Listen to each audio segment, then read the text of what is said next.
ये फिनॉल और मिथेनॉल के बीच का ये डिफरेंशिएशन हमें करना है भाई। इनके बीच में डिफरेंशिएट कैसे कर सकते हैं, वही पुराने ट्रेडिशनल मेथड है। लिटमस टेस्ट के ऊपर फिनॉल ने रिस्पॉन्ड करना है, लेकिन जो अल्कोहल है वो रिस्पॉन्ड नहीं करता। इसके साथ अगर तुमने FeCl3 के टेस्ट लिए तो FeCl3 की टेस्ट जो है वो फिनॉल ने तो देना है, लेकिन अल्कोहल उसके साथ कोई रिएक्शन शो नहीं करता। और यही बात आखिर के जो लास्ट रिएजेंट है Br2 ब्रोमीन वाटर, उसके साथ भी यही चीज़ें है। ब्रोमीन वाटर फिनॉल के साथ तो रिस्पॉन्ड करते हैं, ब्रोमीन वाटर की जो कलर है वो डीकलराइज हो जाती है जब वो फिनॉल के साथ रिएक्ट करता है। लेकिन यही जो रिएजेंट है Br2 in presence of CCl4 it doesn't react with the methanol. तो यहाँ पे एक बारी देखो भाई, इसे करना कैसे है। ये CH3OH और ये पार्ट है फिनॉल C6H5OH। अब इस वाली पार्ट में क्या है, अगर तुमने लिटमस टेस्ट यूज करा तो यहाँ पे नो रिएक्शन,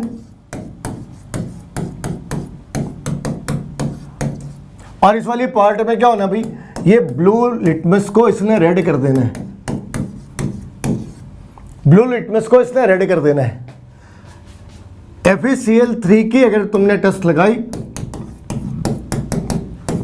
तो यहां पे कोई रिएक्शन नहीं होना, लेकिन इस वाली साइड पे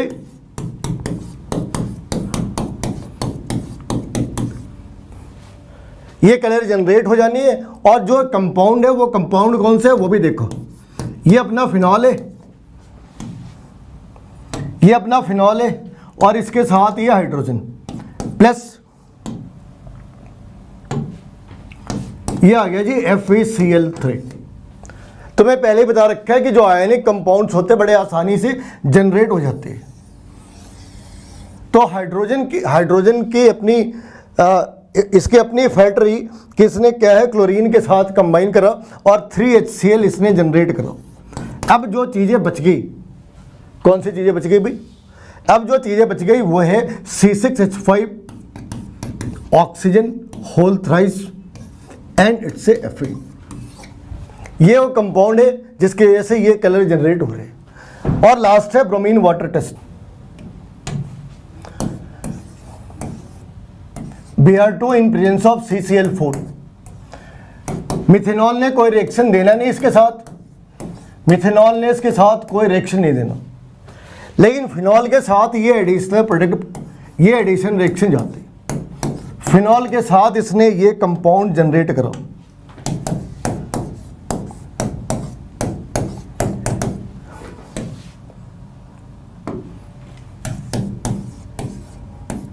ये फिनॉल के साथ इसके रिएक्शन है।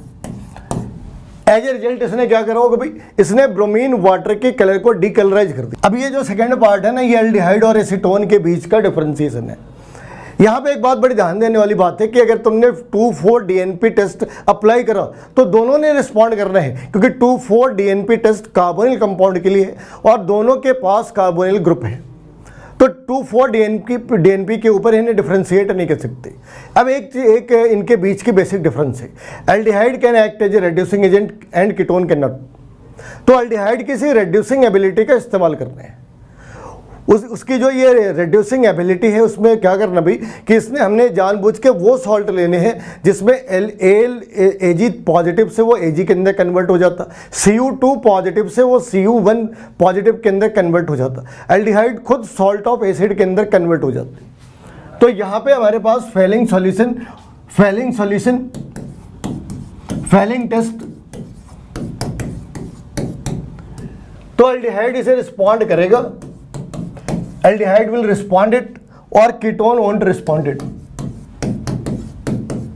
कीटोन इसे रिस्पॉन्ड नहीं करेगा। फिलॉसफी क्या है भाई, क्यों नहीं करेगा? इसलिए नहीं करेगा क्योंकि aldehyde acts as a reducing agent. Aldehyde acts as a reducing agent. तो यहां पे रिएक्शन के अंदर क्या लिखना है भाई, CH3CHO प्लस। अगर हमने फेलिंग सॉल्यूशन ली तो it will be in presence of Cu2 positive plus OH negative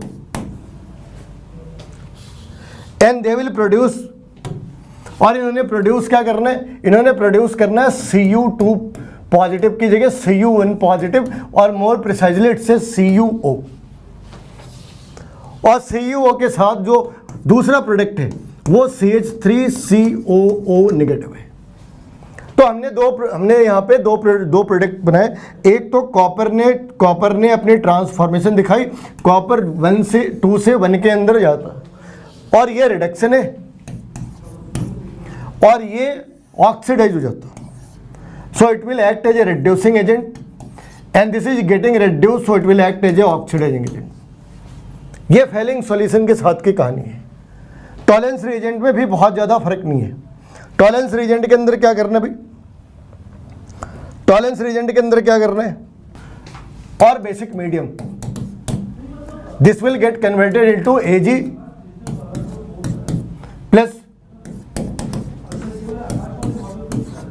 plus CH3COO negative.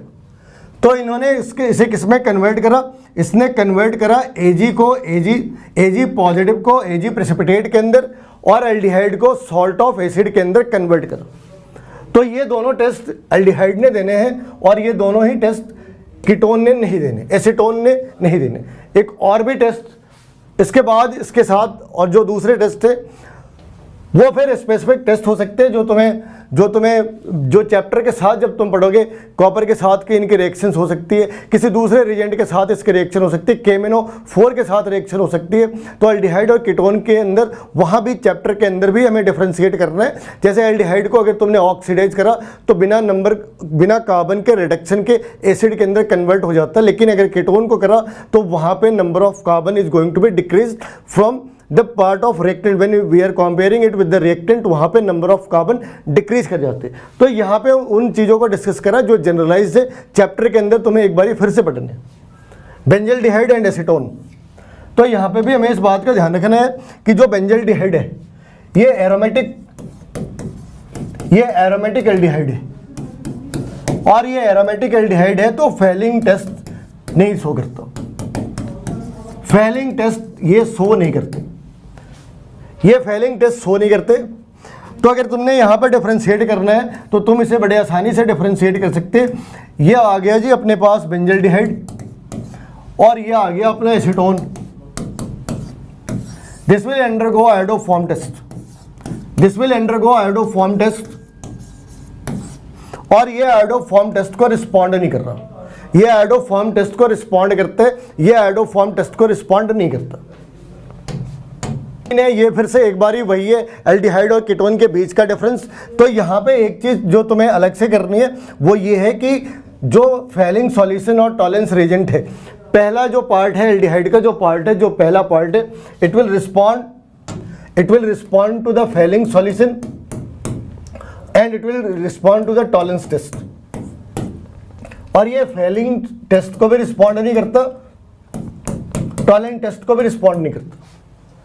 लेकिन इनके बाद भी एक है, इनके बाद भी एक टेस्ट है, वो टेस्ट है कि ये जो पार्ट है ये कीटोन, ये आयोडोफॉर्म टेस्ट देगा,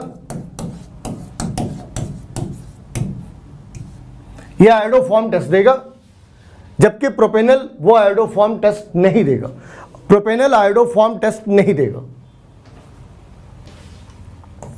फिर है फिनाइल एसिटिल्डिहाइड और एसिटोफिनोन, ये भी एक तरीके से इनका ही पार्ट है। अगर तुम ये ऐसे लिख सकते हो, इसे अगर तुमने इसके फॉर्मूले सही लिखे तो फिर ये बहुत ही आसान है। ये है एसिटोफिनोन, और फिनाइल एसिटिल्डिहाइड का मतलब है फिनाइल ग्रुप है, और इसके ऊपर क्या कर रखा है, CH2CHO बना रखा है।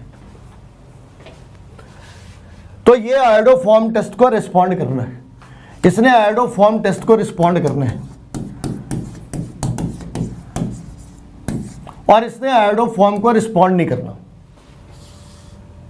इसने फेलिंग सॉल्यूशन को रिस्पॉन्ड करना है। क्यों? क्योंकि इस बार CH2 किसके साथ अटैच है, इस बार CH2sp3 हाइब्रिडाइज कार्बन के साथ अटैच है, इस बार CO2sp3 हाइब्रिडाइज कार्बन के साथ अटैच है, और वो एलिफेटिक है। तो इस बार इसने फेलिंग सॉल्यूशन को भी रिस्पॉन्ड करना है, टॉलेंस टेस्ट को भी रिस्पॉन्ड करना है। ये फेलिंग को रिस्पॉन्ड नहीं कर सकता, टॉलेंस को भी नहीं कर सकता। जो पेंटेनॉन 2 और पेंटेनॉन 3 है, यहां भी यही कॉन्सेप्ट है। पेंटेनॉन 2 और पेंटेनॉन 3 के अंदर भी यही कॉन्सेप्ट है। ये 5 कार्बन बना दी और ये फिर से वापस 5 कार्बन। अब इस वाली केस के अंदर ये मिथाइल कीटोन है, मगर यहाँ पे किसी भी साइड से मिथाइल कीटोन जनरेट नहीं हो सकता। अगर मिथाइल कीटोन जनरेट नहीं हो सकता तो जो दूसरा पार्ट है ये आयोडोफॉर्म टेस्ट को रिस्पॉन्ड नहीं करता। नो आयोडोफॉर्म टेस्ट, ये आयोडोफॉर्म टेस्ट की निगेटिव है, ये आयोडोफॉर्म टेस्ट को रिस्पॉन्ड नहीं करता। नो आयोडोफॉर्म टेस्ट, और ये आयोडोफॉर्म टेस्ट को पॉजिटिवली रिस्पॉन्ड कर रहा। पॉजिटिव आयोडोफॉर्म टेस्ट, ये पॉजिटिवली आयोडोफॉर्म टेस्ट को रिस्पॉन्ड कर रहा। ये फिनॉल और एसिटिक एसिड के बीच का जो डिफरेंस है ये बेसिकली दो तरीके से बड़े आसानी से निकाल सकते। एक तो बाइकार्बोनेट टेस्ट है, एसिड इस बाइकार्बोनेट टेस्ट को रिस्पॉन्ड करता है, लेकिन फिनॉल वो नहीं करता, वो एसिडिक है, एसिड नहीं है। इस बात का तुम्हें ध्यान रखना होगा, ऑर्गेनिक के अंदर भी और केमिस्ट्री के अंदर भी एसिड होना और एसिडिक होने में फ़र्क है। तो यहाँ पे इस वाली साइड पे भी ऐसा ही है, phenol is acidic but it is not acid. तो फिनॉल ने क्या करना है जी, फिनॉल ने दो चीज़ें करनी है। फिनॉल ने दो चीज़ें करनी है। एक तो अगर हमने यहाँ पे फिनॉल लगाई और इस वाली साइड पे एसिटिक एसिड लगाया, इनके फॉर्मूले लिखो। ये आ गया जी फिनॉल और ये आ गया एसिटिक एसिड। अब क्या है, अगर तुमने FeCl3 का टेस्ट लगाया तो दोनों ने रिस्पॉन्ड करना है, इसने भी रिस्पॉन्ड करना है, इसने भी रिस्पॉन्ड करना।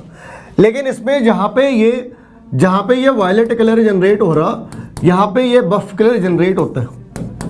बफ कलर बोले तो ये समझ लो ब्राउनिश येलो।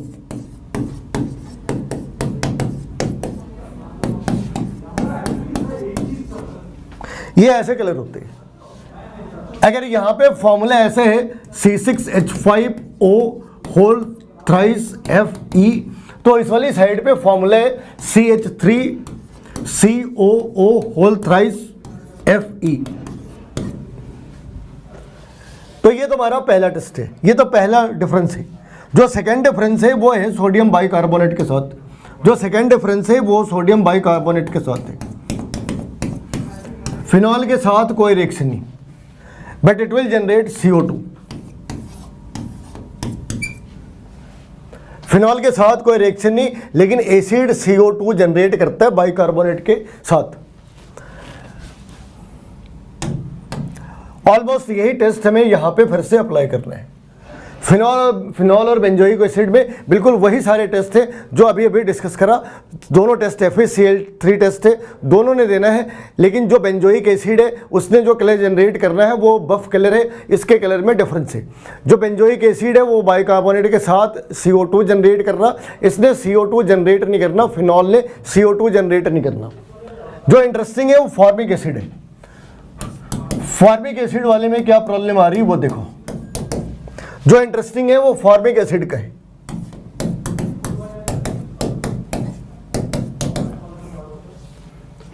ये आ गया जी फॉर्मिक एसिड। लेकिन जो इंटरेस्टिंग है वो ये है कि फॉर्मिक एसिड के एक साइड पे एल्डिहाइड का पार्ट है और अगर तुम दूसरी साइड से देखो तो ये एसिड का हिस्सा है। तो it can act as aldehyde as well as acid. This is the only acid which is having aldehyde group COH। So it will give all tests of the aldehyde. So there are basically 4 tests. ये हमारे पास जो 4 test available है, basically 4 test जो available है ये उसे respond करते हैं। कौन से टेस्ट है भाई? फेलिंग सॉल्यूशन इसने देना है और इसने नहीं देना है। फेलिंग टेस्ट अगर है तो इसने देना है और इसने नहीं देना। टॉलरेंस टेस्ट इसने देना है, इसने नहीं देना। टॉलरेंस टेस्ट तुम्हें बता रखा है, उस वाली केस में ये जनरेट क्या हो जाना है, इसने क्या करा, एसिड, ये एसिड के फॉर्म में है ऑलरेडी, और इसने क्या करा, इसने ये एसिड के फॉर्म में है और ये क्या जनरेट करता, CO2। फेलिंग सॉल्यूशन के साथ भी इसने क्या जनरेट करा, CO2। इसने कोई रिस्पॉन्ड नहीं करा, इसने रिस्पॉन्स ही नहीं करा उसे। इसके साथ KMnO4 भी है। KMnO4 के साथ भी इसने CO2 जनरेट करना है और इसने रिएक्ट नहीं करना। यहाँ पे एक और भी रिएक्शन है HgCl2 का, इसने कन्वर्ट कर दिया उसे Hg2Cl2 के अंदर प्लस CO2 और इसने कोई रिएक्शन शो नहीं करी। तो इनके पास ये 4 रिएक्शंस हैं। फेलिंग टेस्ट एल्डिहाइड ने शो करना है, इसने शो करना है और इस वाले ने शो नहीं करना। कन्वर्ट किस में होना भाई, CO2 के अंदर। टॉलेंस टेस्ट कन्वर्ट किसके अंदर होना है, CO2 के अंदर। KMnO4 के साथ रिएक्ट करा, CO2 के अंदर कन्वर्ट हो जाना है। HgCl2 के साथ रिएक्ट करा तो उसे कन्वर्ट हो जाना है CO2 के अंदर, और Hg जो मर्क्यूरिक सॉल्ट है it will get converted into mercurous salt. Aniline के ऊपर अगर तुमने एनिलीन के ऊपर HONO की रिएक्शन कराई, एनिलीन के ऊपर तुमने HONO की रिएक्शन कराई तो इसने बेंजीन डाइजोनियम सॉल्ट जनरेट करा, बेंजीन डाइजोनियम सॉल्ट जनरेट करा। और इस बेंजीन डाइजोनियम सॉल्ट को अगर तुमने बीटा नेफ्थॉल के साथ रिएक्ट कराया, बीटा नेफ्थॉल के साथ रिएक्ट कराया तो इसने जनरेट करना है coloured compound which acts as a dye, which acts as a dye। तो ये एनिलीन की कहानी है। लेकिन अगर ये इथाइल एमाइन के साथ अगर यही रिएक्शन है, अगर यही रिएक्शन इथाइल एमाइन के साथ है तो इसी कंडीशन के अंदर इसने अल्कोहल जनरेट करना है।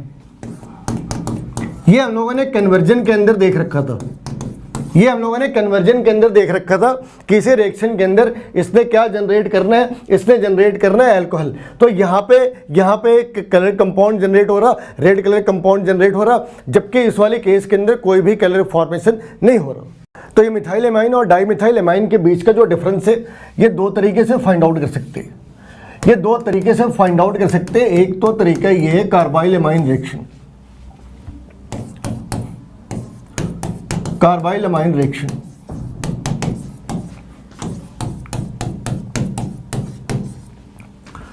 इस वाले के साथ अगर तुमने इसे यूज करा साथ में क्लोरोफॉर्म और KOH तो इसने क्या जनरेट करना है, इसने जनरेट करना है CH3NC।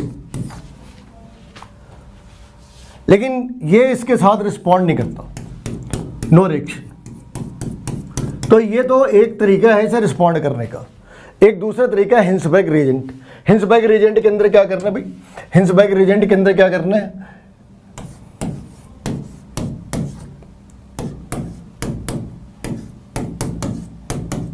ये हमारा हिंसबर्ग रिएजेंट है। और जब ये 1 डिग्री अमाइन के साथ रिएक्ट करते हैं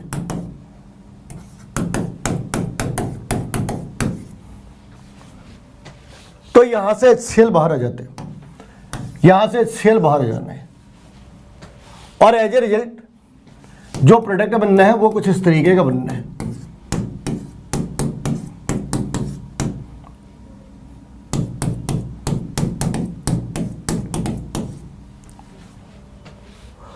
और जब इस वाली सॉल्ट को बेस के साथ रिएक्ट कराया तो सॉल्युबल कंपाउंड जनरेट करते हैं।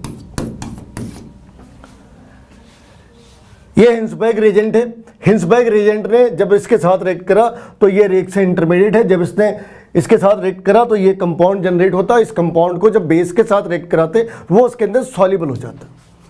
लेकिन अगर हमने इसके साथ 2 डिग्री अमाइन लगा दी, 2 डिग्री अमाइन कैसे लगाई भी, यहाँ से एक हाइड्रोजन गायब करा और एक CH3 लिख दी तो इस बार यहाँ पे H नहीं होगा, इस बार यहाँ पे CH3 आ जाना है, इस बार यहाँ पे CH3 आ जाना है। और अब ये KOH के साथ जब बनाया तो वो सॉल्युबल की जगह इनसॉल्युबल हो जाना है। तो ये दो तरीके हैं ना डिफ्रेंशिएट करने के। इसके साथ है इथाइल साइनाइड और इथाइल आइसोसाइनाइड। इथाइल साइनाइड और इथाइल आइसोसाइनाइड में एक जो बेसिक से डिफरेंस है ये इथाइल साइनाइड और NH3। लेकिन जब तुमने इसे हाइड्रोलाइज करा तो अपॉन हाइड्रोलिसिस इसने जनरेट क्या करा भाई, carbon carbon NH2 plus HCOOH। अब क्या भाई, अब क्या अगर हमने जो फेलिंग सॉल्यूशन टेस्ट है, फेलिंग सॉल्यूशन टेस्ट लगाई या टॉलेंस टेस्ट लगाया, Fehling solution test, Fehling test या टॉलेंट टेस्ट, तो इसने रिस्पॉन्ड करा पॉजिटिव, लेकिन इसने कोई रिस्पॉन्ड नहीं करा। इसने फेलिंग टेस्ट को या टॉलेंस टेस्ट को रिस्पॉन्ड नहीं करा। इस फॉर्मिक एसिड नहीं रिस्पॉन्ड करा। थोड़ी देर पहले पूरी डिटेल्स पढ़ी कि ऐसा क्यों होता है।